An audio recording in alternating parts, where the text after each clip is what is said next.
আমার সবসময় একটা আফসোস থাকে, সেটা হচ্ছে আমার যতটুকু আমার দেওয়ার ইচ্ছে থাকে সবটুকু কিন্তু আমি বিগত বছরগুলোতে 2019 সাল থেকে এখন পর্যন্ত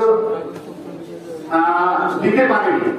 সুতরাং এটা হলো আমার সবসময় একটা আফসোস, কারণ সেখানে ইরেগুলারিটি একটা সবসময় আমাদের থাকে।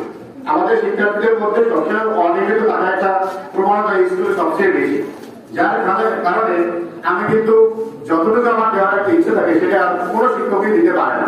তো যাই হোক, এখন যে 1 মাস সময় আছে সেই 1 মাস তোমরা একেবারে যে 30 দিন যদি সময় থাকে সেই 30 দিনের প্রত্যেকটা সেকেন্ড ভাগ করে তোমরা ইউটিলাইজ করার চেষ্টা করবো, সব ব্যবহার করার চেষ্টা করবো।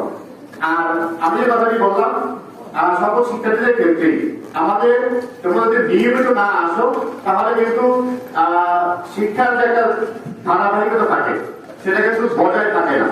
একজন শিক্ষকের যে একটা কোর্স কমপ্লিট করার যে একটা ধারাবাহিকতা থাকে, তার একটা প্ল্যান থাকে, কোর্স প্ল্যান থাকে, সেই প্ল্যানটা কিন্তু সে পরবর্তীতে